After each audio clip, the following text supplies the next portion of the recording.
Une étude de style autour de Van Halen grâce au solo Beat It.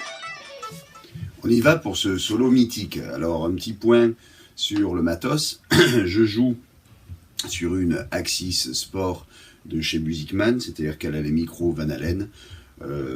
Mais en réalité, avec un double, avec un gros niveau de sortie et du grain, ça devrait le faire. Un vibrato, ça va être important, vous allez voir par rapport aux techniques qu'on va aborder. Je suis branché direct dans un Nyrig Stomp et c'est ça qui fait mon son. Donc en gros, je suis sur un iPhone et ça me permet d'avoir ce son là. Marshall avec un délai derrière.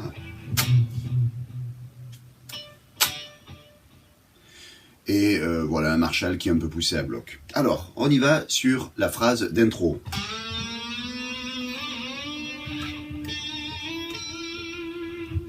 Donc, Van Halen est un des premiers utilisateurs de Floyd Rose. C'est même lui qui a participé à la création avec l'inventeur, notamment avec les petites bidules qu'il y a là sur les Floyd. Moi, je supporte pas ça parce que je trouve que c'est un peu gênant à régler, notamment si on pète une corde en live. Mais bon, cette intro, donc, on arrive avec un...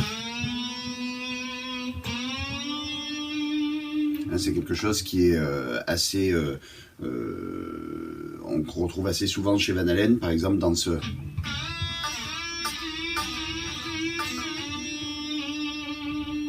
ce genre de choses. Donc il va y avoir plein de passages qui vont être faits avec la barre du vibrato.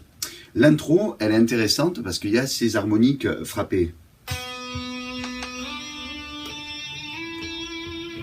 Donc, les harmoniques frappées, en fait, elles sont basées sur le fait qu'on ait des harmoniques naturelles à la 12e, 7e et 5e case. Et si je joue une note à la 5e case, ça veut dire que mes harmoniques naturelles se déplacent également de 5 cases. Ce qui veut dire que là, j'ai aussi cette harmonique qui est une octave plus haute.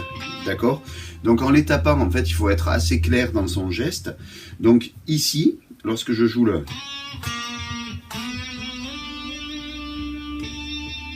Ici, en fait, c'est l'harmonique qu'il y a à la 7e case au-dessus de ma case 7. Donc, je suis à la case 14.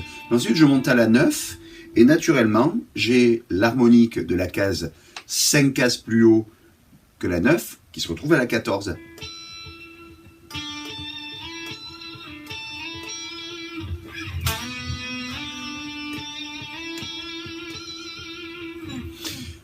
Le plan suivant, c'est un plan qu'on retrouve dans plusieurs solos de Van Halen. Van Halen, il a un concept, c'est d'utiliser des gammes symétriques. C'est-à-dire que ce ne sont pas des gammes qui existent d'un point de vue théorique, mais qui en fait sont faciles à jouer d'un point de vue des doigts. C'est-à-dire qu'il prend une forme qu'il fait souvent par exemple, c'est l'alternance demi-ton-ton. Ensuite, il fait la même chose sur toutes les cordes.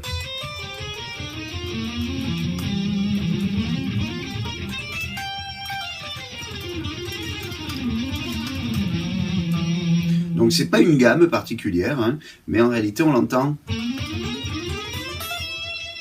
Hein, par exemple à la fin du solo de Jump. Donc il va utiliser l'alternance demi-ton-ton, mais il pourrait faire l'alternance ton-demi-ton.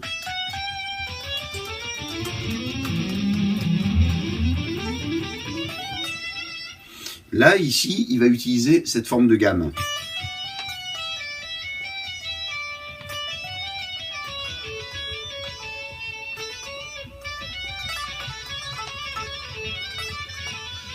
On pourrait dire que c'est quand même réellement une gamme, parce qu'en réalité, si le solo était en Mi,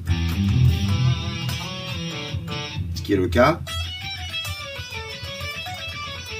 en fait, il serait sur le mode dorien. Mais en réalité, il n'est pas vraiment en mode dorien, vu qu'à la fin de ce plan, il joue le Do. Ce qui veut dire qu'il sait quand même qu'il est dans la gamme mineure. Donc ici, c'est simplement un plan en mode... On appelle ça aussi les gammes parallèles, les gammes symétriques, enfin voilà. En gros, c'est qu'il joue la même chose sur plusieurs cordes adjacentes.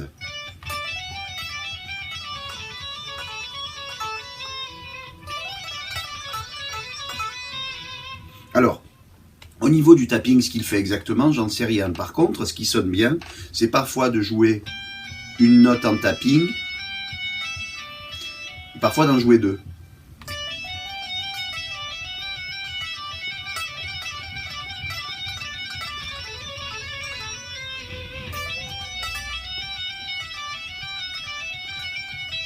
En plus, ça décale, ça veut dire que on est sur quelque chose d'assez incertain au niveau de la mise en place. Quand je parle d'assez incertain, ça veut dire que en gros, Van Halen joue en rythme. Cependant, parfois, à l'intérieur du temps même, il va jouer plus de notes, va accélérer. Ça, c'est quelque chose qu'on retrouve dans son influence d'Alan Holdsworth, qui a vraiment ce type de jeu où, comme John Coltrane, où il va mettre un certain nombre de notes, parfois un peu indéterminées, à l'intérieur du temps. Donc, il est bien sur le tempo, mais à l'intérieur, ça reste assez libre. Là, ensuite, le plan d'ensuite, il est un peu strange.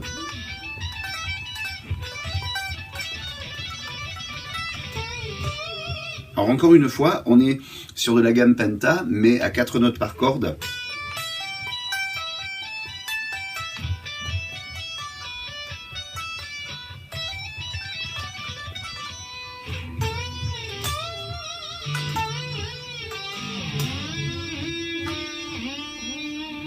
Donc, ça...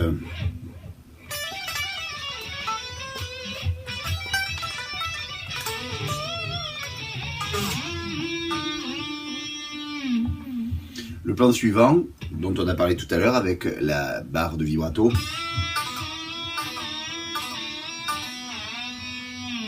Alors là, à aucun moment, je relance la vibration. En fait, elle se fait naturellement.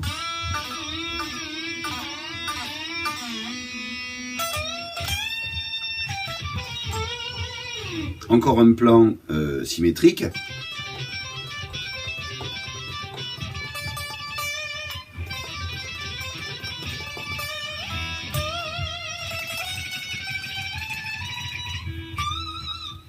Et la fin, quelque chose qu'on retrouve beaucoup chez Van Halen, le tremolo picking.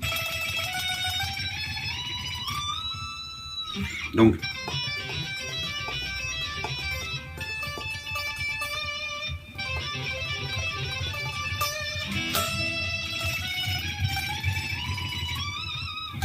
j'aime bien ce plan-là, qu'on retrouve dans plein de plans de Brian May ou de Hendrix. C'est je joue la note mi aiguë, et ensuite je vais tirer le ré, et donc ça fait un...